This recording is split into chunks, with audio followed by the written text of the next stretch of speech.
Welcome to Emotional Support Siblings podcast, where we talk about getting better and our physical and mental and spiritual health and all the things that pertain and all the things in between. My name is Luke, and this is my emotional support sister, Sarah. Yeah, we're back for week two for Health Obsessed, where we're going to talk about, the fact that we became the kind of people that ask other people what they cook their food in. What kind of oil did you use for this? We are Yes, excited to dive a little bit more in depth into our own stories today and, a little bit about our journeys and a full picture of what healing looks like for us today. absolutely. So, yeah, little brother, we touched a little bit last week on, kind of our own kind of demise, if you will, our pitfalls in life, and kind of when we hit turning points and things shifted for us. So, when you think about becoming health obsessed, where do you feel like that changed for you?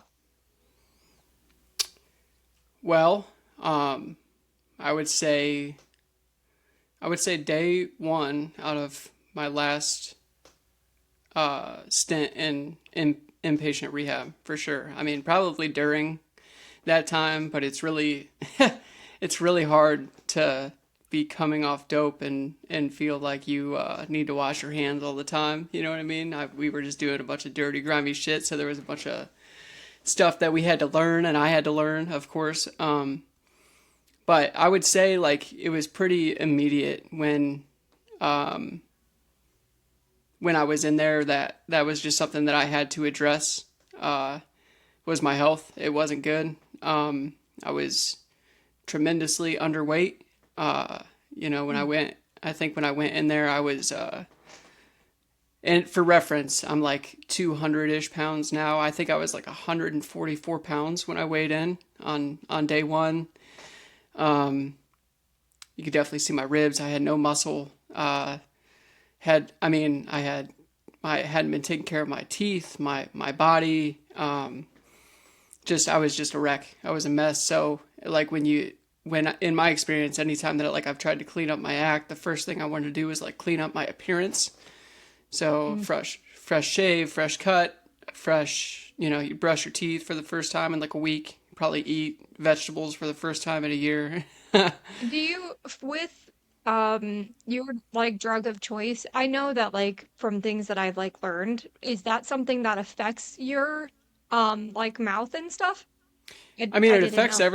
it affects everything in the sense of um, my drug of choice is opiates. It's heroin, fentanyl, the whole nine. It affects everything because you just don't care. Mm. That's more of what it is than anything.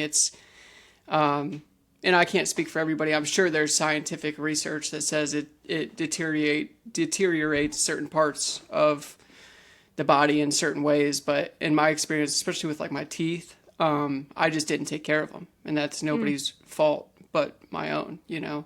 But I also think I've never met a heroin addict that was just Chip Skylark, yeah, from the Fairly Odd Parents. My shiny teeth and me. Shiny teeth at me. Yeah.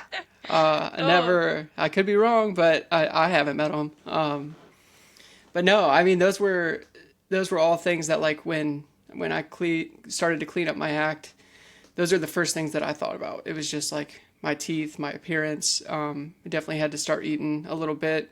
I remember going to the gym while we were in treatment because like they would take you to like certain places for activities, and I remember trying to do like a bicep curl, which is one of the most common workouts out there, and I couldn't even do like a 10 pound weight in each hand. It was rough. I was not doing well. So that was definitely when it started, and it grew tremendously. It grew tremendously from there. When I got out of treatment, I came back to Georgia, and I had made myself and my wife promises that I would be going to meetings every day for 90 days. I would be going to the gym. So Basically, my first year out of treatment, my day looked like I went to work from 7 a.m. to 3 p.m. I'd get off work, I'd go pretty much straight to the gym. I'd work out for an hour, hour and a half. I'd go home, shower, go to a meeting, come home, rinse, repeat. And that was literally, I think, my first entire year out of treatment. Well, they tell you, like, that's how recovery is born, is like that consistency in those moments. I think that you and I both come from a background of such chaos that when our lives aren't chaotic, that part feels like boring. Like, Yeah. you should be doing, you know what I mean? Like, I know that I've struggled with that. And in the other aspect where like I have always been like, if I'm not pushing and overachieving and graduating and getting another degree and getting a certification and doing all these things, then I'm obviously failing. Like if I'm not stacking more things, Yeah. you know?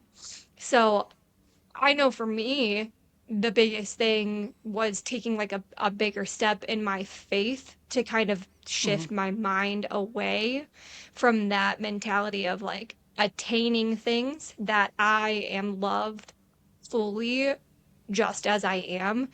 And I don't think that I've ever learned that or was told that or understood that, because it was always like you're only loved if you're doing XYZ. And that's Yeah. not like how our lives. So do you think, I know that a big part of like you working like the program and the big book, um, there's a big faith aspect to that. Do you think that that kind of helped you maybe believe in something bigger and like acceptance to kind of help things? Yeah. Oh, yeah. Yeah. I mean, that's kind of like, I know most people think the point of like any 12 step program is to get clean or sober. And to be completely honest, I think that's like the second biggest thing that it provides. The first being a connection with a higher power. And again, y'all are going to hear me over and over. I am not religious. I don't go to church, but I am very spiritual. I choose to call my higher power God. I keep it simple. That's the best thing for me. And it's not that I didn't believe before. It's just that I never gave it a true effort to have a relationship with what I choose to call God. Um, and and even that can be flailing. I mean, it's been 4.5 years since that last time in treatment, and there's been times where my prayer's been strong and my spirituality's been excellent, and then there's times I would say even like right now where it's not that it's not strong, it's just that I haven't been praying morning, noon, and night, and I know that's when I'm at my best.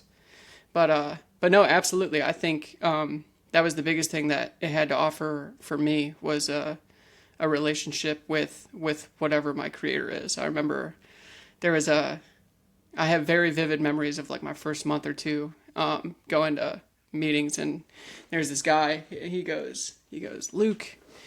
He was like, he told me two things. He said, he's like, number one, he's like, all you got to know about a higher power and God is there is one and you aren't it.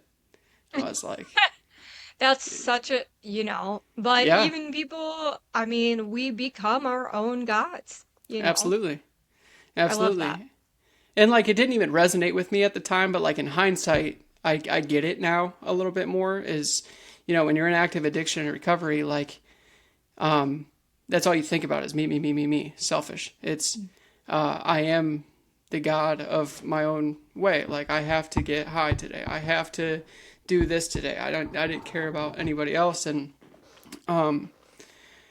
yeah, and that resonates with me. And then the other thing he said was he's like, Luke, you only got to change one thing in recovery. And I was like, what is that? And he goes, everything. I was like, you son of a bitch. But I took that very, very seriously, man. And I thank God I did. I have not been sober the entire time since 4.5 years ago. I've had a few lapses. Two of them were bad. I mean, when I say lapses, I'm talking like a day.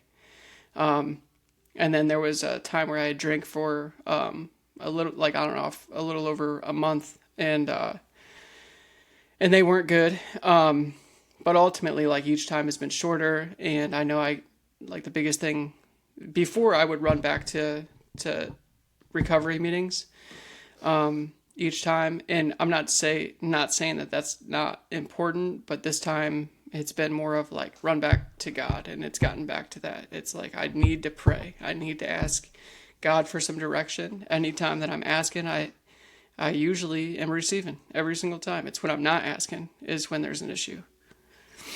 Yeah, I think I I battle a similar mentality. I think that that even ties into what we were talking about last week because Jonathan and I were kind of picking apart our conversation, and I was bringing up how you talked about like the lack of portion control with like the goldfish, and you wouldn't pour yourself a bowl and eat a bowl and be done. You know, you would eat and eat and eat probably until the point that you were making yourself sick. And that reward system, gets fucked up in your brain essentially. And I think about uh, certain things in my life when everything kind of happened with my diagnosis and stuff too. I remember I basically couldn't eat or drink anything for a pretty extended amount of time. I was living on a very limited short list of foods and I'm a coming off of firsthand like witness to this, everybody. Just so you know, we went on vacation last spring, and I felt terrible, man. She couldn't eat anything. It was bad. So, anyway, go on. yeah, I mean coming off of carbohydrates and coming off of sugar, I don't think I think a lot of people don't realize how addicted they are to things like that because like I was like, I don't have a problem. But I've never been as sick as I was in that like 6 week time span of coming off of that in my body. And when you get through the other side, um, you're you just feel overall better. Even though I was only on a handful of foods at the time, a lot of it was like getting away from the carbs and the sugars and the processed stuff that we don't really realize because we just think that it's normal. But I think about that with like your reward system and different things and tying that in, with your addiction. I think about that for me. Not only do I think that I had like an addiction to like those instant sugars and pick me ups, but same thing with like alcohol. But I know that I fell victim to this reality that in our world, it's an accepted form of, at the end of the day, to like take the edge off. So alcohol in particular, I feel is, problematic. Most people are like, oh, I can only have a couple drinks and be good. But I really think that it's one of those things that it's just become so socially acceptable that we're uh, I don't want to say that every single person has a problem, but I also do genuinely believe like it's the same thing as like smoking. Like we know better now. Yeah. We've come out and proven like it is a classified type 1 carcinogen. It is directly linked to specific kinds of cancers, the same way that, smoking is. We live in a very free country. Everybody's allowed to have, their thing. Obviously, life is hard. Everybody has their stuff. And whether it's weed or it's alcohol or, something bigger than that, I think that people kind of choose to find a way to escape life. And I think that it's hard. And trying to find a place of balance and slowing down is really important. Um, So I think what you said about, you were trying to get back to a place of like drinking alcohol and just making it be something that you just did like socially. Do you feel when you did that that there was like a shift that you realized I can't do this socially and that's why you had to step away? Yeah. I mean, I try not to look at everything in black and white. I mean, my mind plays tricks on me. Um, I'm an addict. I mean, through and through to, the fullest. And, the way my mind works is over some course of time. And it's usually at points where I'm not involved in recovery. I'm not helping another human being outside of myself. It's usually in times where like my behaviors match what I did in addiction without me being in addiction. Is like that's what leads up to me making a choice like that. And with the alcohol, I mean that taunts me more than anything because you know I always used to say like my problem wasn't with alcohol and like it wasn't my drug of choice, but it is a drug, right? So like Yeah. everybody's different. I'm never gonna tell somebody where they're wrong. I didn't want somebody to Right. tell me that I was wrong. If somebody can stop using heroin and fentanyl and risking their life every time that they do something and they drink, great, more power to you, man. That wasn't the case for me. Although things didn't necessarily get out of hand in the sense of like the way they used to, it was just a matter of time. And I just saw during that time period of like how important I made it. That was the biggest thing that I noticed. It wasn't that Mm. I was drinking every day. It wasn't that I was, going broke or stealing from people to go get a drink. It wasn't like that. It was just how important that I made it for everything. I had gotten into real estate a couple months prior. I had my first couple of closings.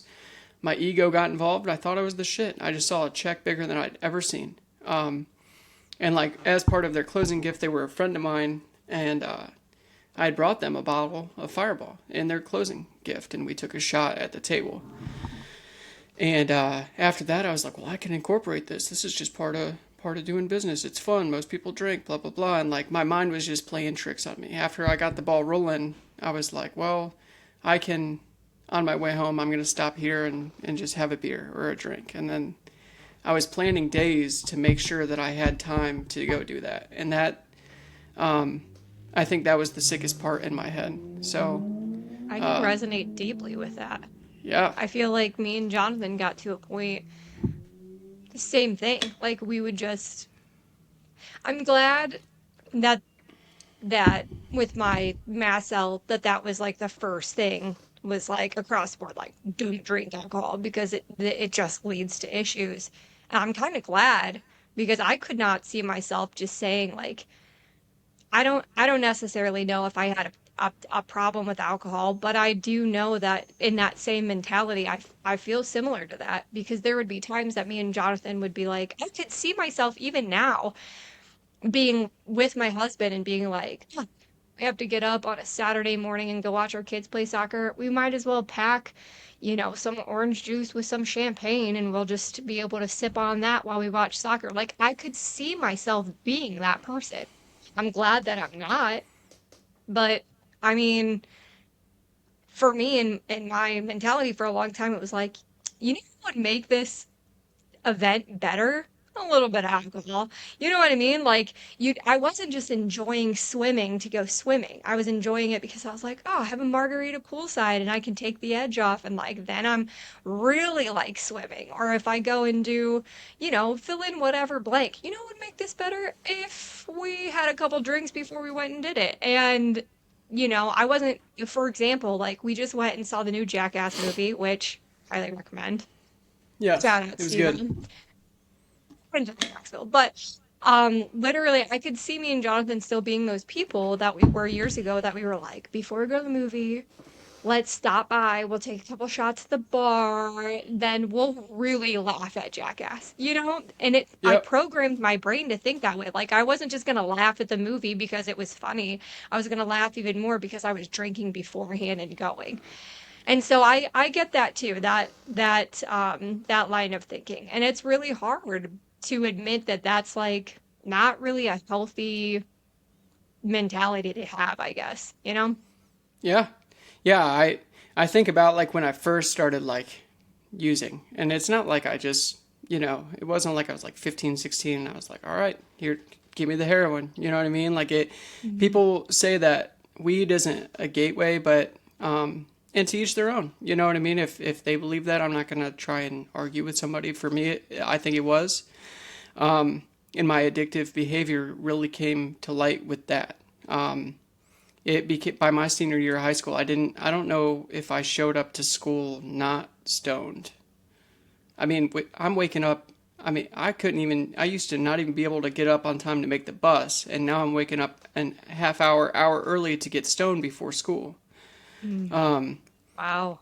yeah, and it became such a priority. And then it became before work. It became the first thing I did when I got to my car after work was smoke. And then of course it, you know, escalated into other things, but I prioritized it. I couldn't do anything sober. I wouldn't go to I mean, just anything, school events, prom. I couldn't tell you a time in high school where I was sober for any of those things. My attempt when I went to college was a nightmare.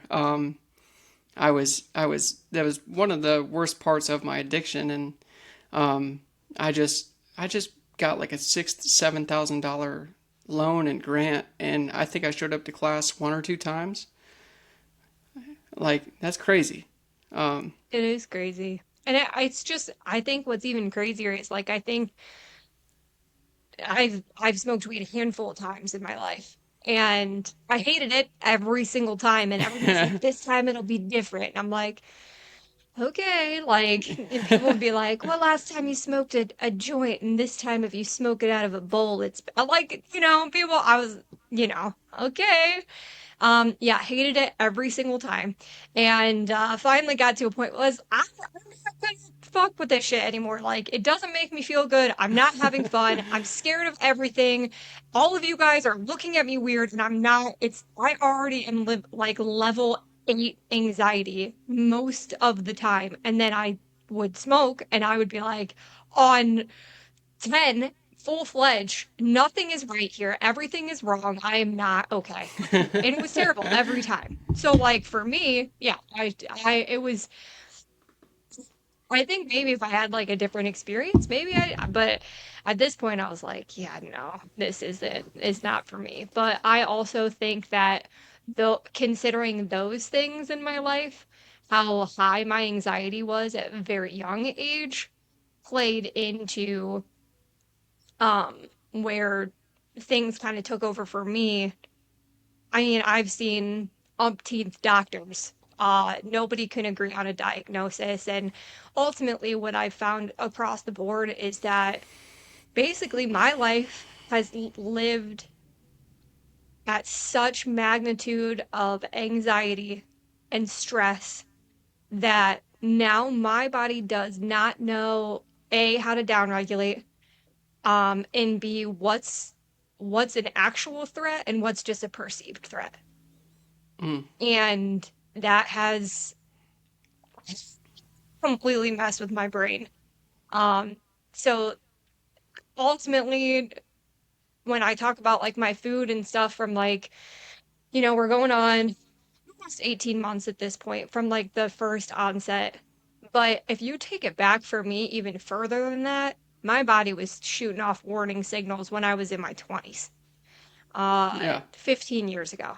My body was saying like something's off here. You gotta chill out. You gotta slow down. You gotta do these things. But like I was also the kind of person like you could just keep pushing through. You keep pushing through. Once you get to the other side, once you attain this thing, then everything will be fine. Once you get to this level, then you'll be okay. If you get the right car and the right house and you get the right degree and the right husband and like if you get all these things, then everything's gonna be okay. But that's not the way that life works. Nope. That's I mean, and to be completely honest, I think a lot more people live in that and don't even recognize it. Mm-hmm. Um, it is. It's a rat race. I mean, it's a never ending, battle. And I still live in that. I mean, I still battle with that tremendously. It's funny because there's times where I like recognize it. Most of that honestly like today, like most of that comes more from like financial than anything. I'm completely self-employed, and I would say I'm particularly ambitious. So I think it can be a very good thing, but I also think it can be just as bad if I allow it. But I think it's It does. It feels like that. I just bought a trailer for my business, and I had shopped for like trailers, and I thought I was going to buy a used one. We ended up buying a new one, and I was so proud of that. And those first 2 days, like that feeling that I got from having that trailer, like it was another I made it moment. You know what I mean? And but after that, I mean, I'm super super grateful I have the trailer. I use it. I need it absolutely. But that feeling wears off so fast. Mm-hmm. And if Yes, I it allow it to does. become what's the next thing, and what's the next thing, and what's the next thing, I'm always looking for something materially that it's never gonna fully satisfy me. It's just as bad as a drug. You're absolutely right. You are absolutely right. Yeah.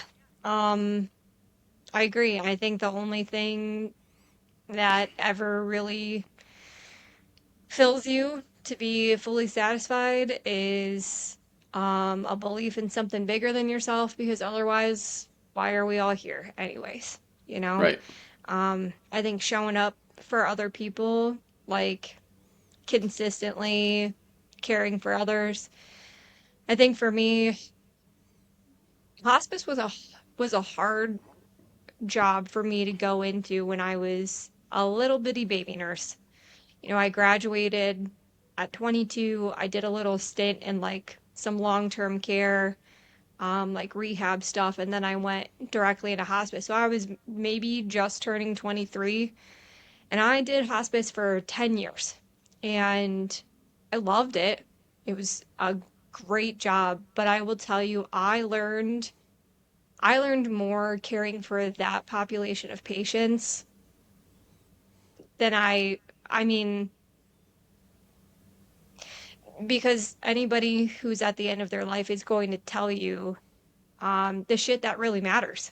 And like you said, it's a rat race. Almost everybody that's at the end of their days will never tell you, I wish I would have made more money, or I wish I would have bought a bigger house, or I wish that, I mean, maybe sometimes they probably be like, "Ah, I wish I would have bought that boat so I could have spent more time on the water." You know what I mean? Yeah. Something like that that they're really passionate about. But for the most part, it's like, yeah, I I wish that I wouldn't have worked and I would have went to more of my kids' baseball games. Like again, it's those present moments. But I know you and I we relate on a level of difficulty, and we have to tell ourselves to be present in the moment. And I think one of the other things that you and I both have a hard time um doing in general is to rest. And I kind of wanted to touch on that for a minute, because I feel like that for me, it takes me right back to childhood. Like, what do you remember about taking breaks or taking rests when we were growing up? Mm. Is there I mean, anything that comes to mind for you? no, honestly, it doesn't. I mean, I know that it wasn't necessarily like implemented. I guess like it was never like suggested. Um, no, but what's your experience? I can't really think of anything. I rem I just remember a lot of times, like, I don't know, again, I've learned a lot in my years, and like in your teenage years, kids need a lot of sleep. Their bodies are doing a lot of stuff, and encouraging rest in those moments is something that I want to log away. That when like my kids in the summertime are sleeping until 10 o'clock, it's probably because they're tired, not because they're lazy. But I think with past generations, it's been pulled into this. If you're not getting up and you're not working, you're clearly lazy. And I remember growing up, and um, I remember like if I would be like laying on the couch like watching TV, somebody was stomping in the room. Yes, sir, you need to do the dishes, or you can do this. And like it just felt like it was constant to me. Yeah. Like there was never a time where it was encouraged to take a break or take a rest. Or, on Sundays, we're gonna have like family time where we all get to spend time together, and then we're gonna rest. It was always push, push, push, push, push. That's what I remember. Yeah. I uh I mean, I definitely see it that way too, and I mean, I can definitely relate. I don't know. It's weird because I mean, I remember being told to like do things like chores and stuff. I definitely do, but I also You remember the um yellow notepad? the yellow notepad? No. You don't remember that? No. Me and our older brother have talked about this before. We'd get up and like in the summertime there would be like a yellow notepad. You probably don't remember it. You're the baby. Your list was always very short, but me and our older brother's list was like a page long, and it would be like he would have to do like all the outdoor stuff, like weed the flower beds, cut the grass, sweep off the porch. Like there would just be like this extensive list. And mine would be like sweep the floors, do the dishes, dust and clean the countertops. Like there would just be like a list on like a Saturday morning. And like our parents would be gone. And it was basically like we expect you to have these things done by the time that we come back home. Like you wake up and you go to work, Hmm. essentially. And I'm like, our reward at that point was like, if you get all these things, then we're going to go to the lake and swim the rest of the day, you know? But yeah. Oh man, that yellow legal notepad, it would just be like nobody would be in the house and there would just be a list sitting on the table. Hmm. That's funny. Yeah, I don't remember that at all. I mean, I remember being like having them give us like verbally lists of things that they wanted done, um but no, I don't remember the notepad, but that's really funny because I am a list maker. Let me tell you. I You should see my notebooks. I was actually just before doing this, I was writing out lists for the week. It's funny, I'm not much of a lister. I do a lot of journaling. That was encouraged to me actually by our mom growing up. I remember her like telling me like she used to journal and she really encouraged me to do that. I have journals from the time I was probably 8 years old up until now, like downstairs in a big box. And every so often I'll like go back through it. Like it's funny to read them now, the stuff that I would write about, because a lot of the people I was writing about are still like in my life currently, are like friends from like middle school. You know, we went to a small school, so Yeah. yeah. So like every so often, like I'll read a odd thing that's like, oh, Mitch kissed this other girl and I'm gonna break up with him because he cheated on me. And like I'll take pictures of it and send it to my buddy Mitch because I'm like, do you remember this? And he'll be like, no. And I'll be like, well, I wrote it down, so it's true. Yeah. So yeah, yeah, that's funny. The little things like that. Yeah, not a list maker, but I still journal. I journal every day. It's Helps good. me That's kind good to of have it to be in, yeah.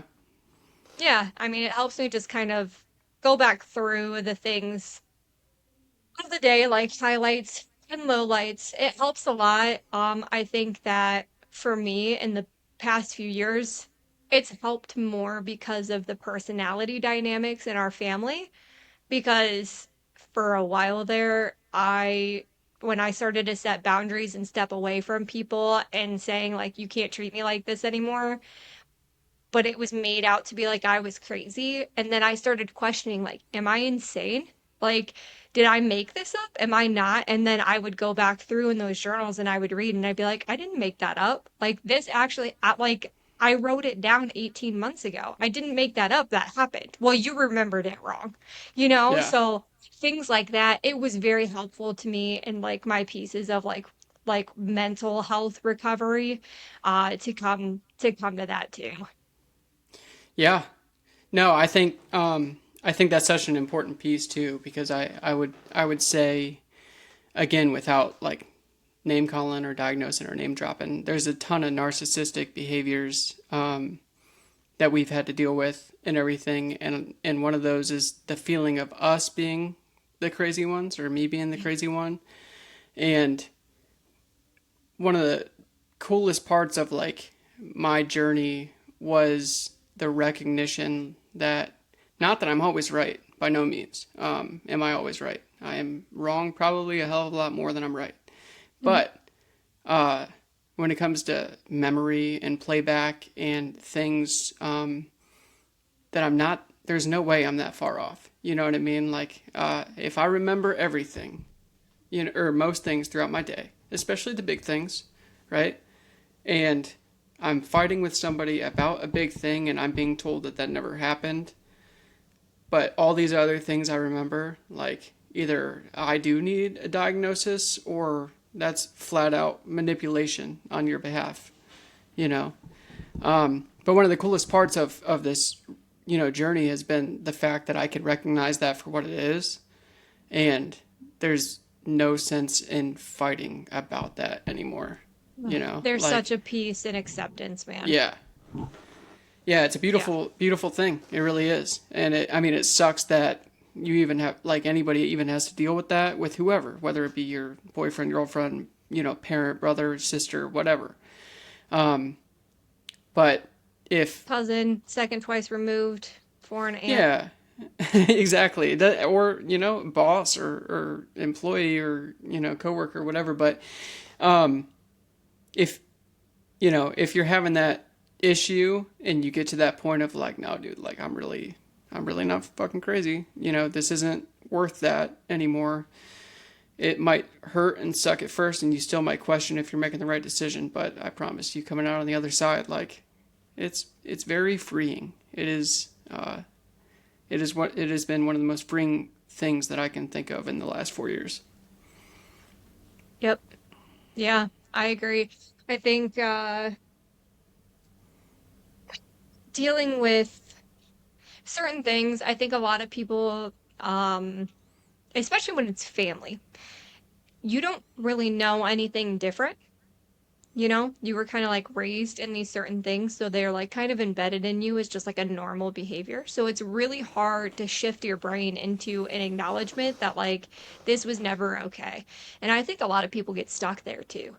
Yeah, Because you're not having those necessarily like deep, meaningful conversations. And I think that's really, again, we were talking last podcast about the use of social media, where people are like speaking more about these things than they've ever been spoken about before. So I think that when people start to kind of like open their eyes either to health or to mental health, you know, and seeing those things and recognizing similar patterns or behaviors in their own lives and realizing like, oh, these aren't normal, then the narrative can shift and people can make different decisions. But what you don't know, right? You tell me that all the time.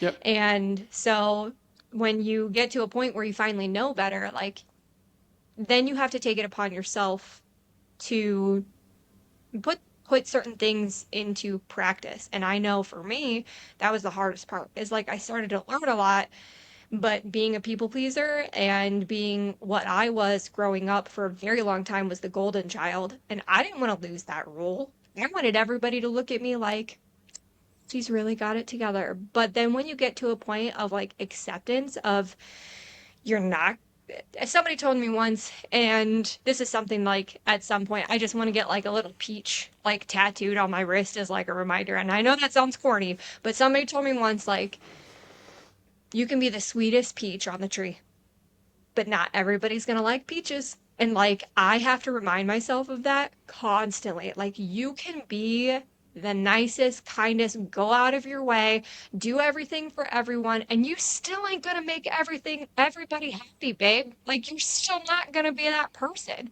And that is so profound to me. Like, ugh, pains me to think about even still because I thought that I could. yeah, yeah. No, I still struggle with that. I mean, I always want I want every friend that I make to be my best friend. Hmm. Like that's how I feel. When I meet somebody new, we click, we hang out, whatever. Um, I I always just wanted want, to be the person in somebody else's story that they're like, oh, she was such a good person. But you know yeah, what? So many times that we're gonna walk away from somebody's story and we're gonna be the villain no matter what we do. yeah. And I still, again, I still struggle with that concept. But I also think too, with having self-respect and newfound confidence, comes a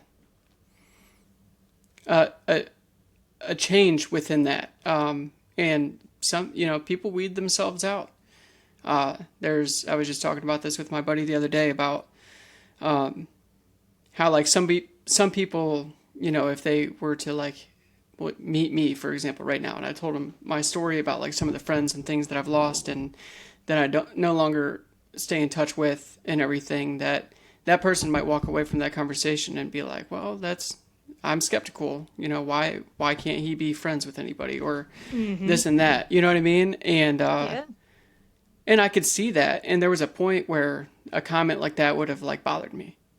Um, but when you have enough confidence and self respect where and a good memory, because I'm not fucking crazy. I know how like some of these things played out. But That did you write it down? no, with a lot of these, I don't even need to. It's and a lot of these can be mended. It just takes two to mend something. You know what I mean? Like it's not like I'm just sitting here living in resentment or whatever. But the point of what I'm saying is your circle gets smaller. I know that a lot of people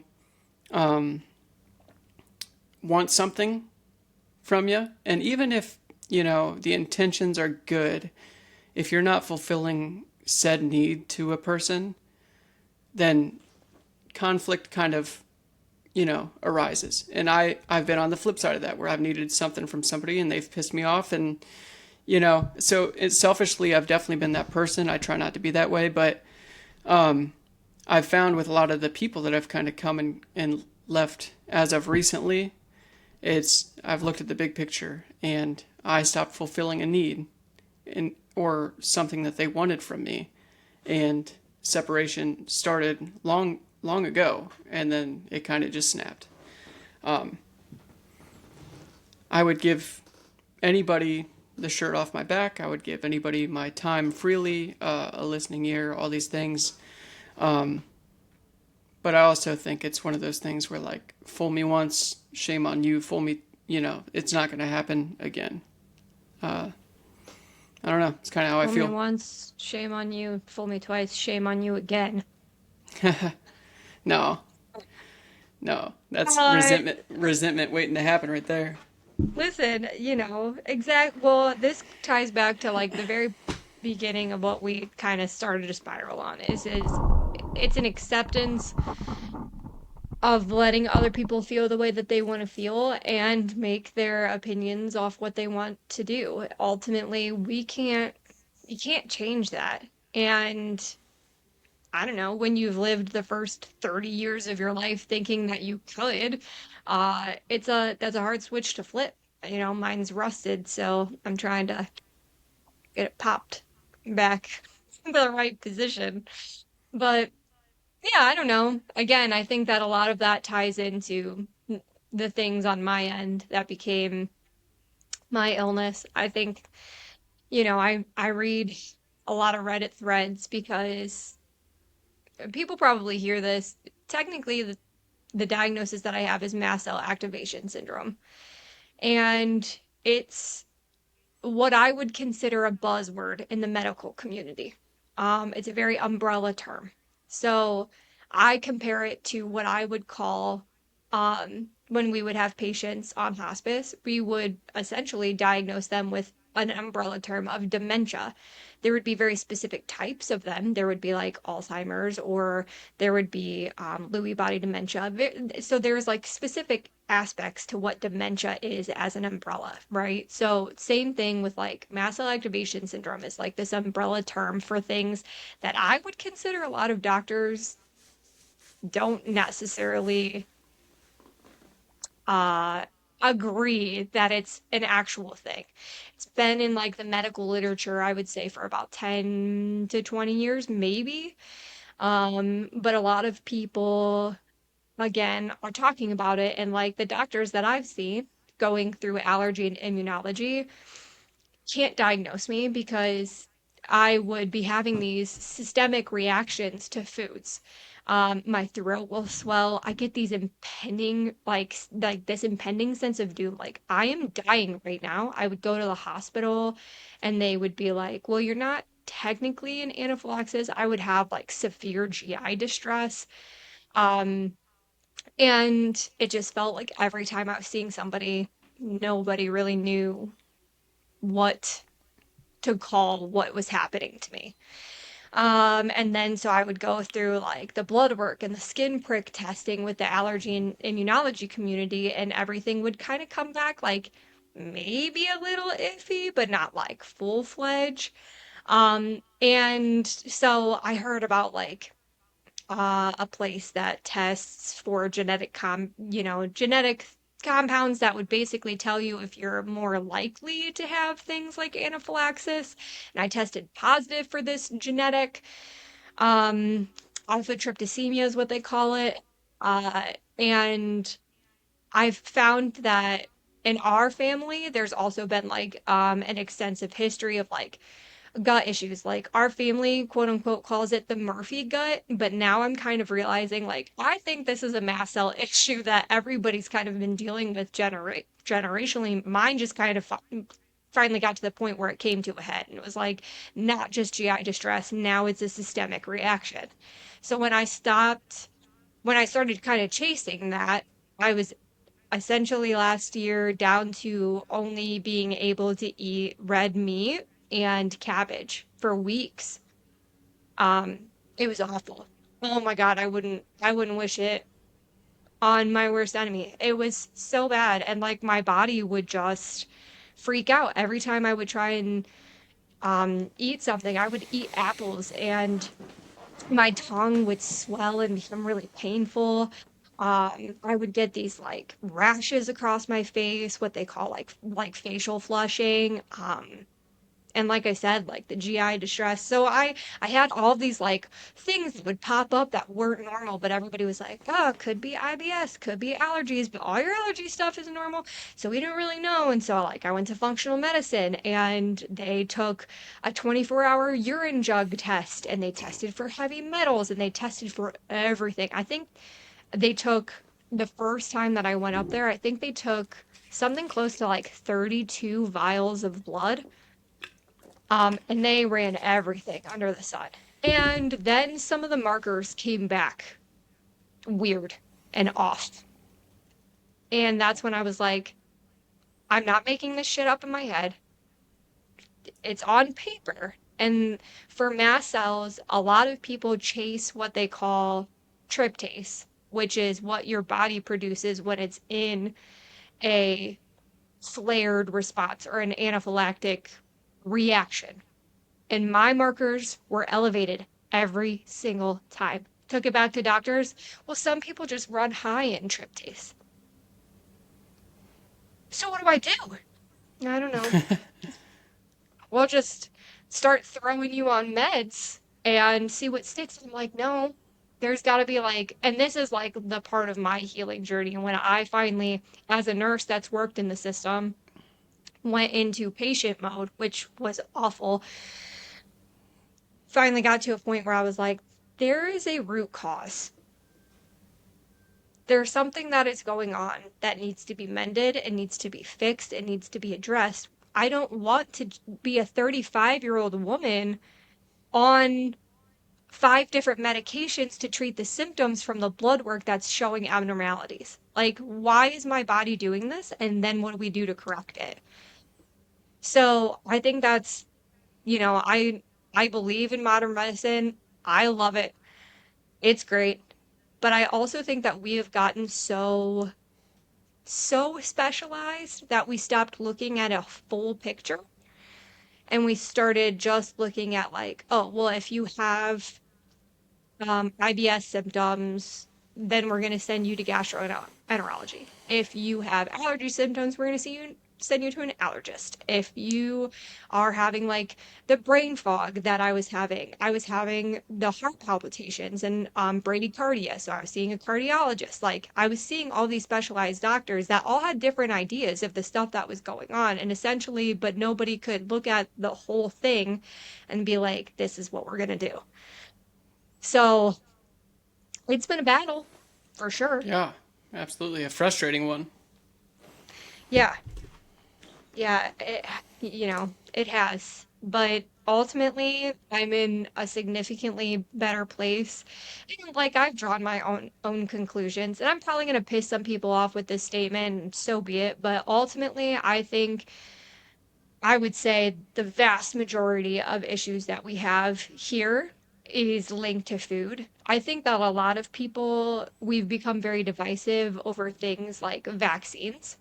And I think that what people refuse to see when we talk about that in particular, everybody wants to say, like, oh, kids started having autism when vaccines became super big. And I'm like, you want to know what else happened around that time? Vaccines have not been proven directly correlated, but you want to know what has been directly correlated to multiple health issues when vaccines started to become more prevalent? Our food. And you know what happened? Is they've already proven that, like, our food has become an issue. It causes things like Alzheimer's, causes things like cancer, causes things like Parkinson's. There are multiple institutes that are literally saying because of these inflammation things that are happening to our body from these highly processed foods, it's causing issues. So, why aren't we, again, looking at this bigger picture? The only thing that has fixed me and has like gotten me to another point is going to a whole food based diet. And unfortunately, because of convenience and because of the addiction mentality in our brains that people are like, "I'm not addicted to sugar." Well, did you get up and decide that, like, oh my gosh, you feel hungover, so you need to go to Starbucks and get a double shot of espresso with 7 pumps of brown sugar syrup, and then decide that you want to have a bagel with lots of cream cheese, and then have McDonald's for lunch because it's convenient and it's easy and it's hyper processed and all of these oils and everything else? Again, standing on my box today. I'm not gonna lie, you know. But I do. I want people to understand that, like, the research is coming to fruition. Our gut microbiome and diversity is directly linked and correlated to the things that we complain about in our brain, our anxieties and depression, all of these other things, mental health and well-being. You know, you got to get back to the basics.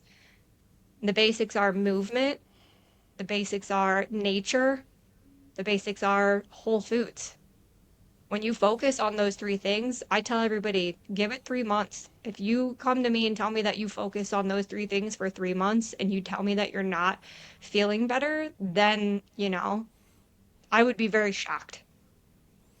I agree. I agree. I mind, body, spirit. I think I took that very, very seriously in the very beginning, and again, everything is subject to change over time. And there's been times where it hasn't been as good, and other times where it's been excellent. But I think again, and this isn't a judgment, just some of the things that I saw in early recovery that a lot of people took the mind and spirit very, very seriously and left out the body. Mm. And I'm really glad that I not only got into fitness and enjoyed it, but I'm glad that I made it important at the beginning, because I mean, I don't. It's really tough for any single person that is new to that. Like even when I was in like school and high school and stuff, like I'd been to gyms, but I had no fucking clue what I was doing. Right. You know what I mean? Um, I I'm still glad that I. don't. And ultimately, like, I think that the reality is like you're just choosing to move your body. I mean, whether that means you go Yeah. for a walk or, you lift weights or, just you go outside and you walk around your garden 1,000 times, whatever, just move. Yep. Yep. And I'm grateful that I got into it, and I know how important it is. Um, and I don't know. I think there's very simple changes that you can make that seem difficult. And just like you said, it's do something. I know in today's world, a lot of people have desk jobs, office jobs, where they're spending 6, 8, 10 hours at a desk, and it sucks. I think the grass is always greener, because I'll tell you what, the Savannah heat, being outside working in it, I'm like, I need to get in front of a computer. Uh, But again, I'm grateful that I'm capable of doing those things and enjoy it. You know, just as I know we're getting ready to close up, but this second half of the year, while I was in the hospital, while my daughter was getting ready to be born, I came up with my second half of the year goals, and fitness is top of the list. I've been I've had every excuse in the book. My wife's pregnant. I'm trying to make this money. I'm trying to do this, and overwhelmed. But the truth is, uh, if I make it important, it'll become important. So the second half of the year, it's all about, fitness, mental health, well-being. Um, so I need some accountability. Number one. Number two, it's one of those things where I know how important it is, and I know that's something I've been lacking. So grateful for that. Grateful for my emotional support sister, because she's been killing it, working out, getting up, moving in the mornings, and pushing me. So that's the other thing. Find somebody out there that's gonna push you, not to sit down, but to get up and do something. Yeah, man, I've gotten to the point the past couple nights, like, I have been tired. This past week was crazy. With the holiday, and I mean, it was just a busy week. And I got to the point, like, I wanted to spend time with my husband, and we wanted to watch, the new Game of Thrones series out, and we were we wanted to watch it, and I hadn't hit my step goal for the day, and I was like, turn it on. And I'm not even joking. I was just in my living room for an hour watching it, just marching in place, swinging my arms, doing some flaps, the whole, like, literally. And then I hit my step goal, and I was like, okay. And I think that that's what, like, people think, like, oh, I have to get to a gym. If I don't go to the gym, then I'm not doing enough. Like, you are.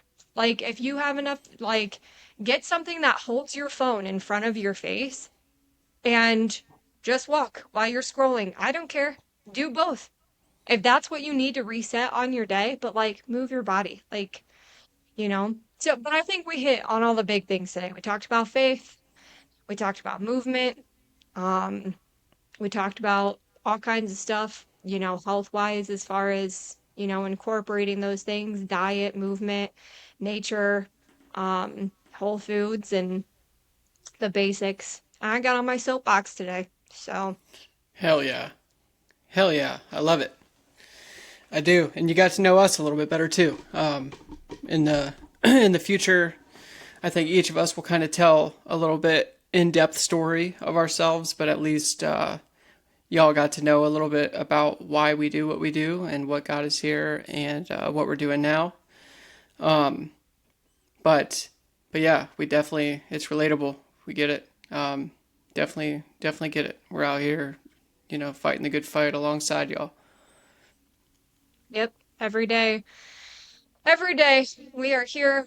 But we want to support you and love you, and, follow us on the socials, emotional support siblings, email us, um, comment so we can be out here being your biggest cheerleaders. That's what we want to do. We want to support people into making their lives deeper and more meaningful and living full and happy, healthy lives the best that we can to our ability. So, I love it. Yep. Go and find us.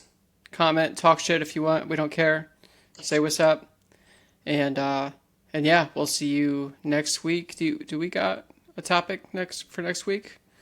ooh, I don't think so, honestly. So next week will be a surprise. Yeah. Yeah, follow us I on don't know, social maybe and we'll give do. us some ideas too. Yeah, right. If there's something you guys want to hear more about, let us know because we would love to be receptive to that too. And I've got a list somewhere. I'll take a look, and then maybe we could do a little teaser on the Ooh. socials. Be like, what we decided. Heck yeah, I'm down with that. But y'all enjoy your days. Thank you for showing up, listening, and we hope we helped in some regard. Yeah, We'll see love you you guys. next. Yep. Nothing but love. We'll Have see a y'all great next week. week. Find lots of peace. Gang, gang. Gang.